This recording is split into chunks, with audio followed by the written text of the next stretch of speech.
Most men think they have a clothing problem. What they actually have is a proportion problem.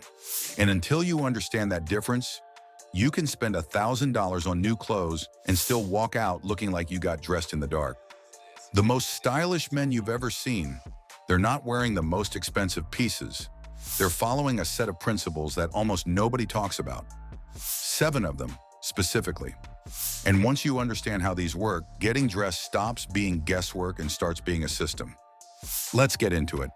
The first principle is called the rule of thirds, and this one alone will change how you look in every single outfit you own starting today. Here's the problem most men have without realizing it.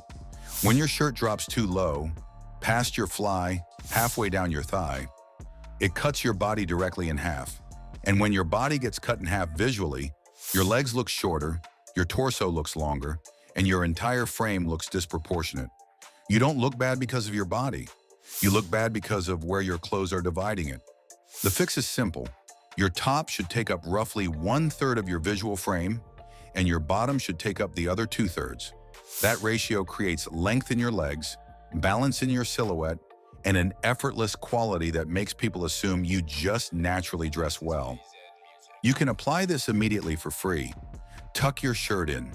That one move can completely change how you look in something you already own.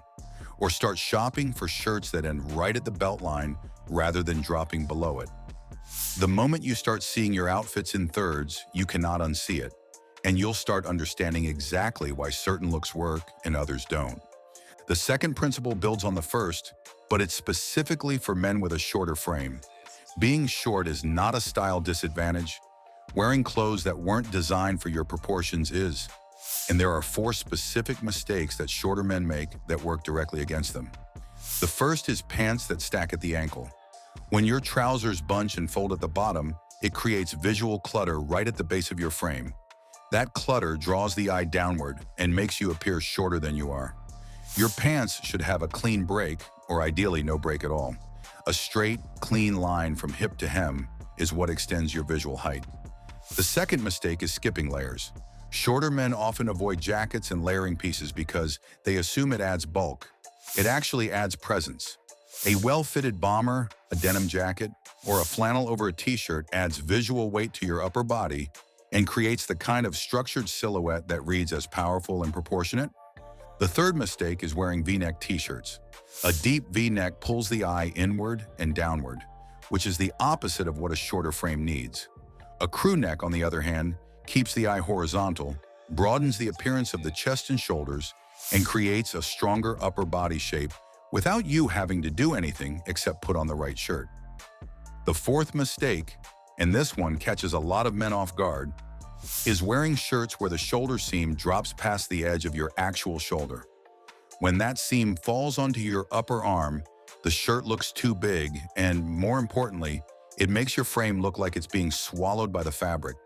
The shoulder seam should sit exactly at the edge of your shoulder. That's where structure begins. That's where a man looks like he owns what he's wearing. These 4 adjustments cost nothing. They require no new wardrobe. They just require paying attention to details that the most stylish men have already figured out. Now let's talk about color, because most men either overthink it or ignore it completely, and both approaches produce the same result: outfits that look unfinished and thrown together.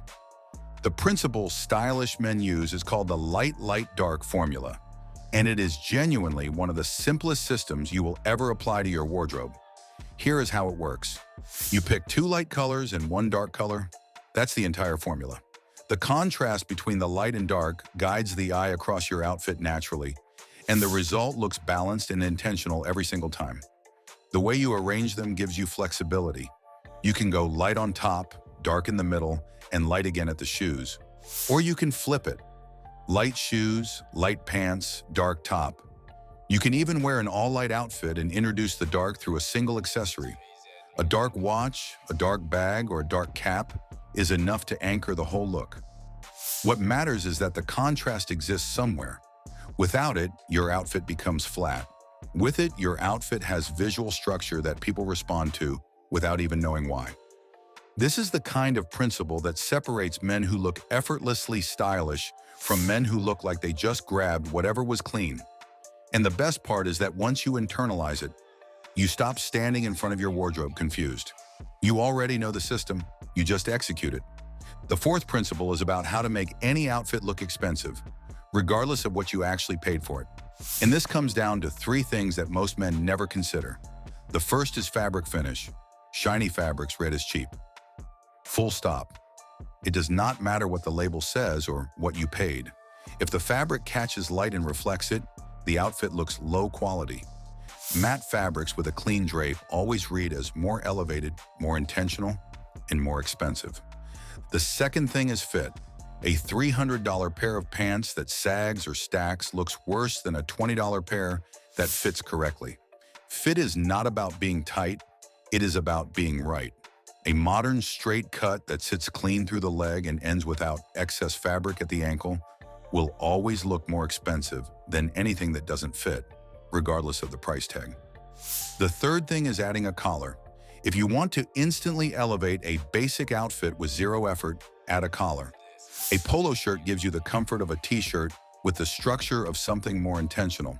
That collar signals effort.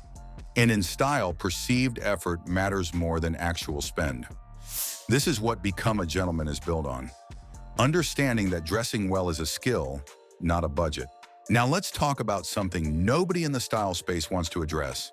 You are probably destroying your clothes before they even get a chance to work for you. Not in the street, not at the gym, in your own home. And the way you wash, dry, and store your clothes is silently degrading the quality of everything you own. The first mistake is hanging your knit sweaters. When you hang a heavy knit, gravity works against the fabric continuously. Over time, it pulls the shoulders down and creates these awkward, distorted lumps at the top of the sleeve. The shape of the sweater gets ruined permanently. The fix is simple: fold them. A folded sweater holds its shape. A hung sweater loses it. The second mistake is using fabric softener on your gym clothes and activewear. Fabric softener leaves a waxy coating on the fibers that traps bacteria and odor inside the fabric. So even after a fresh wash, the shirt smells the moment you start sweating again. Replace the softener with a cup of white vinegar in the wash. It neutralizes the bacteria, removes the buildup, and leaves the fabric genuinely clean without damaging it. The third mistake is washing your clothes too frequently. Every wash cycle creates friction.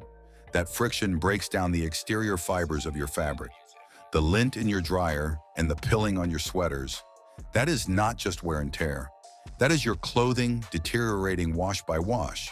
Jeans can go 10 wears between washes. Sweaters can go 5. T-shirts 2 to 3.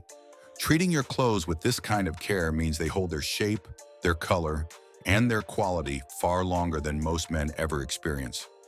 Now, the final principle ties everything together. It is called the fit map, and it is the framework stylish men use to dress specifically for their body type rather than just dressing in general.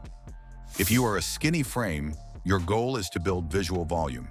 Crew necks, layered pieces, thicker textures, and lighter colors all work in your direction. Straight-cut trousers rather than skinny jeans will balance your silhouette immediately. If you carry more weight, your goal is to create a clean, streamlined profile. Darker tones like navy, charcoal, and black. Vertical textures over loud prints. Clean shoulder seams and longer cuts that follow the body without gripping it. Monochromatic outfits will always serve you better than high-contrast combinations.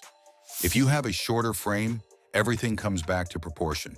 Shirts that end at the mid-fly, trousers with no break, and low-contrast fits that keep your frame unified from top to bottom. The point is this: you do not need more clothes. You need a better understanding of how clothes interact with your specific frame. That is the real secret. That is what Become a Gentleman exists to teach you. If this gave you something useful, like this video, subscribe to the channel, and drop a comment below telling me which principle you are applying first. See you in the next one.